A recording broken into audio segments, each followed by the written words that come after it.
Thank you very much. I would really like to thank the organizers for allowing me to participate in this wonderful meeting. It looks like a great program over the next few days. And I'm particularly thankful for the organizers that they asked me to specifically talk about this topic, because I think this is an important topic that is neglected, and it's a black box for many people. People have difficulty understanding what electrophysiology is about. And what I'd like to do over the next few minutes is give you a solid understanding of at least full field ERG and how it can help us. So there are two important points I'd like you to remember, and I'll start with these 2 points, because if you remember nothing else, remember these 2 points. One is that full field ERG is time consuming to perform, it requires skill to perform, and it needs careful interpretation in the context of a clinical exam. It's not like doing a fundus photo. It's not a hobby. You have to have some skill, you have to have some understanding, you have to have a proper setup to do it. And the second point is the most important point of this whole talk, and that is a good ophthalmologist is better than excellent electrophysiology. Electrophysiology doesn't give you a diagnosis. You have to do an exam, you have to have a specific question, and electrophysiology will answer that question. It's meaningless on its own, without a good clinical exam, without a good interpretation. So what is electrophysiology about? Is this gone? Okay, it's gone on the screen over there. Anyway, the retina, electrophysiology is a measure of the global electrical activity of the retina. It's a measure of global electrical retinal function. When we do electrophysiology, we put some electrodes on the eye, we send some standard light into the eye under some standard conditions. It sets up a circuit, and we measure the electrical activity of the retina on a global scale under standard parameters. Electrophysiology allows us to dissect the retina on a global level. It dissects inner from outer retina, and it dissects rods from cones. So it gives us an idea of global retinal function. It is important to understand what standard electrophysiology does not give us. It doesn't tell us anything about ganglion cells. So someone with an optic neuropathy will have normal full field electrophysiology. And the other thing that electrophysiology doesn't tell us anything about is foveal function. So it tells us nothing about visual acuity. Very often a patient with a panretinal dysfunction also has a dysfunctional fovea and low visual acuity, but someone can have 20/20 vision and a non-recordable ERG because the fovea is a very small electrical contribution to the retina, and full field ERG is measuring the retina on a global scale. I'm not going to go through the different waveforms. I just want you to understand the concepts. And now let's go straight into indications for ERG. And I'm going to go through 4 in the time allocated to me. The first indication is to assess if pigmentary or fibrotic changes in the retina are associated with global retinal dysfunction. The only way to do that is by doing a full field ERG. So here's a 4-year-old boy who comes in with accommodative esotropia, and he also has these funny-looking fibrotic lesions on the retina. What is that all about? Does that have something to do with global retinal dysfunction? The only way to know that is by doing a full field ERG. And when we do an ERG on this child, I'm not going to go through the details, just take my word for it, and we can talk about it later if you'd like.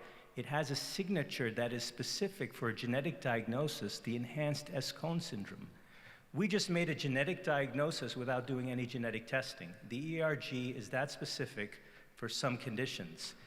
And enhanced S-Cone syndrome, Goldmann-Favre syndrome, is one of the few conditions that has a pathognomonic ERG. Here's a young woman who came in for an eye exam, just for a routine eye exam, and had these funny pigmentary changes. She was actually asymptomatic. Is this part of retinitis pigmentosa? Is this a retinal dysfunction? Again, how do we know? We do an ERG, and when we do a full field ERG, she has rod cone dysfunction. She has undiagnosed retinitis pigmentosa. The ERG allows us to make that diagnosis. The second full field ERG indication is maculopathy. Anybody who comes in with a maculopathy, you don't know if it's only isolated to the macula or if it's global retinal dysfunction. The only way to know that is by doing a full field ERG. And sometimes the pattern of the ERG can actually give you a specific genetic diagnosis. So here's a 12-year-old boy with decreasing vision. He comes in, he has a maculopathy, only the right eye is shown, both eyes are the same. We do an ERG to understand what's going on, and he's got a cone rod dystrophy. The only way we can make that diagnosis is by ERG. Here's another 12-year-old boy with decreasing vision. He also has a maculopathy. We do an ERG on him, and it is one of these ERGs that has a characteristic signature. This patient has cone rod dystrophy with supernormal rod response. This is a specific genetic diagnosis. Again, we've made a genetic diagnosis without doing any genetic testing, just by doing an ERG.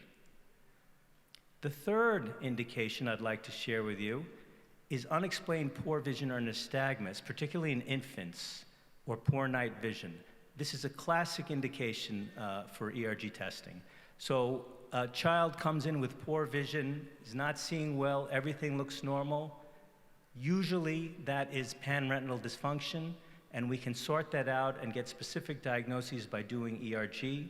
I'm not going to go through the different diagnoses, just suffice it to say there are 4 classic ERG diagnoses for the apparently blind infant with a normal fundus appearance. The other indication, again, is poor night vision. Here's a girl who was referred for nystagmus. She has esotropia and myopia, and the mother insists she has poor vision at night. She's seen some retina specialists. Everyone says the retina is normal, and the retina does look normal. Multimodal imaging is normal, other than myopic changes. But her vision is a little bit down. The mother insists she has poor night vision. The only way to sort this out, the only way to know what's going on, is an ERG. Again, the multimodal imaging is all normal. ERG, though, has a classic signature for congenital stationary night blindness. And the only way to make that diagnosis is by doing an ERG. No other imaging, no other test is going to give you that diagnosis. I'll tell you, there are many patients with this diagnosis who are walking around undiagnosed because no one ever did an ERG. They only had multimodal imaging. No one took their complaints seriously. The final indication I'd like to share with you, I'm not going to give you any examples, but I just want to mention it, and that's to follow panretinal function worsening or improvement after an intervention. For example, gene therapy or following the toxic effect of a medication. This is not really a good indication for full field ERG. Why? Because full field ERG is a measure of global retinal dysfunction. It's not really sensitive to small changes, but I put this in for completeness. So to summarize, I've gone through indications for full field ERG. It is something that is needed if you're going to practice ophthalmology completely and treat all patients. But I want to stress that it's not something to do casually. It's not like doing a fundus photo, and it's completely meaningless without a good clinical exam. An ophthalmologist, good ophthalmologist, is better than excellent quality electrophysiology. Thank you.